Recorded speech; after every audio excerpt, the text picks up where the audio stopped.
Hello बच्चों, let's see this question. The angle of intersection of the curves y equal to 4 minus x square and y equal to x square is option A pi by 2, option B tan inverse 4 by 3, option C tan inverse 4 root 2 by 7 और option D none of this. तो बच्चों इस question में हमें दो given curve के लिए angle of intersection find out करना है. क्वेश्चन पे प्रोसीड करने से पहले हम इससे रिलेटेड की कंसेप्ट को देख लेते हैं. तो बच्चों जब भी हमें दो कर्व्स के लिए angle of intersection find out करना है तो उसके लिए हमारा क्या प्रोसेस होता है.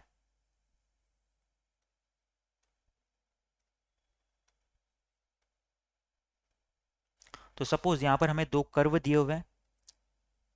Late equation of two curves be y equal to F X and y equal to G X. तो बच्चों इसके angle of intersection find out करने के लिए हमारा क्या प्रोसीजर होता है. For angle of intersection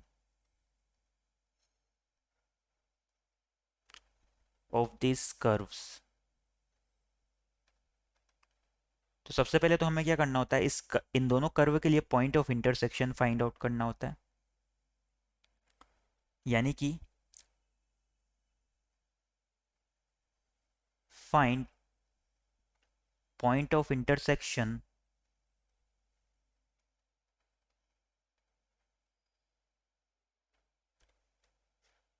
of both curves. Now suppose जो हमारा पॉइंट ऑफ इंटरसेक्शन है वो h कोमा k के इक्वल आ गया. इसे कैसे फाइंड आउट करना है, यहाँ से हम y को दोनों तरफ इक्वल करेंगे तो f of x equal to G of X होगा.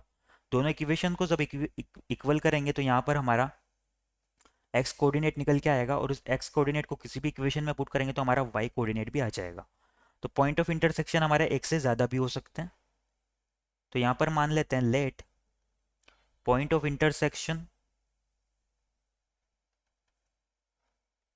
जो पॉइंट ऑफ इंटरसेक्शन है ये हमारा h कोमा k आ गया.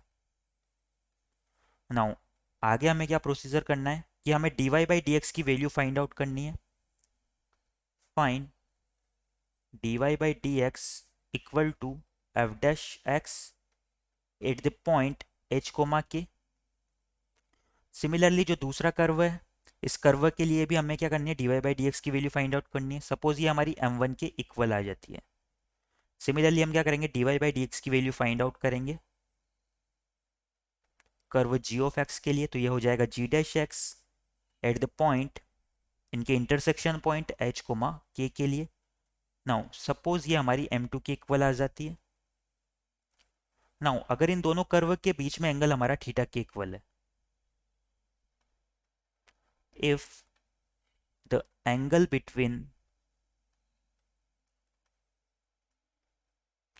these curves is थीटा, अगर एंगल थीटा के इक्वल है तो हमारा टेन थीटा इक्वल हो जाता है m1 minus m2 upon 1 plus m1 m2 के. और यहाँ पर हमारा मॉड्यूलस भी होता है. तो यहाँ से हमें एंगल थीटा मिल जाता है. इस कंसेप्ट को माइंड में रखते हुए हम हमारे क्वेश्चन की तरफ आगे प्रोसीड करते हैं.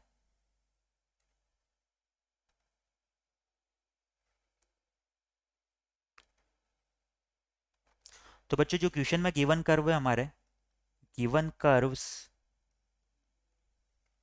आर, जो फर्स्ट कर्व है उसके लिए हमारा y equal to 4 minus X square है, इसे इक्वेशन 1 नाम दे देते हैं.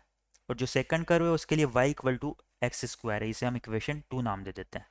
ना सबसे पहले इनका point of intersection find out करते हैं. Point of intersection of 1 and 2. तो यहाँ से क्या होगा, 4 माइनस एक्स स्क्वायर हमारा इक्वल हो जाएगा एक्स स्क्वायर के, और यहाँ से हमारा 2x स्क्वायर इक्वल हो जाएगा 4 के. तो यहाँ से जो हमारी x की वैल्यूज निकल के आ रही है, x equal to plus minus root 2. X की इन वैल्यूज को हम इन दोनों इक्वेशन में से किसी भी इक्वेशन में जब पुट करते हैं तो यहाँ से हमारा y किसके इक्वल आ जाएगा, ये एक्स स्क्वायर के इक्वल है, तो एक्स स्क्वायर हमारा 2 के इक्वल आया था, तो वाई हमारा इक्वल आ जाएगा 2 के। तो जो हमारे पॉइंट ऑफ इंटरसेक्शन हो जाएंगे, ये टोटल 2 पॉइंट्स होंगे। देन पॉइंट्स ऑफ इंटरसेक्शन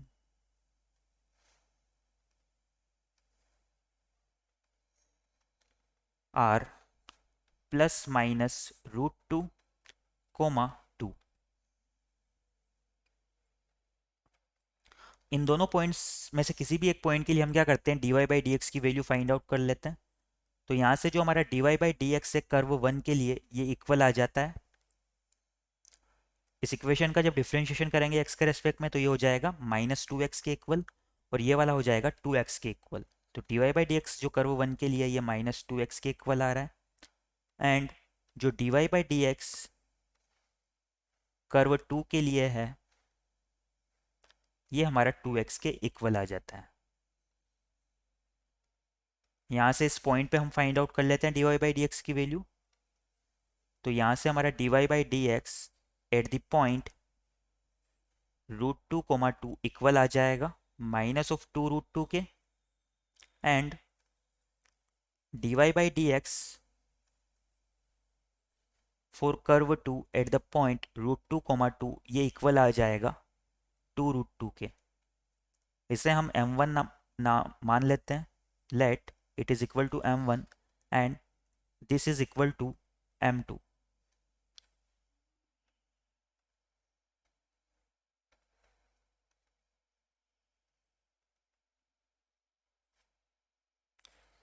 तो बच्चों, दोनों कर्व के बीच में जो एंगल है वो tan थीटा के इक्वल होता है। तो यहाँ से हमारा tan थीटा किसके इक्वल हो जाएगा? देयरफॉर फॉर इंटरसेक्शन एंगल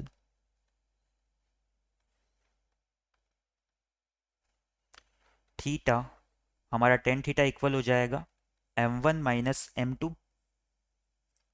यानी कि -2 √2 -2 √2 upon 1 plus m1 into m2। तो ये इक्वल हो जाएगा 2 टू ज़ा 4 टू ज़ा 8 और माइनस साइन के साथ।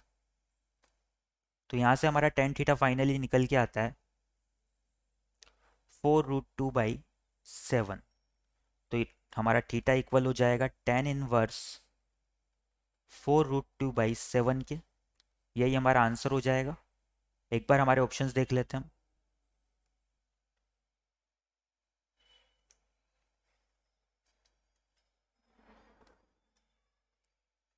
तो इस क्वेश्चन के रिगार्डिंग हमारा option C tan inverse 4 √2/7 correct हो जाएगा।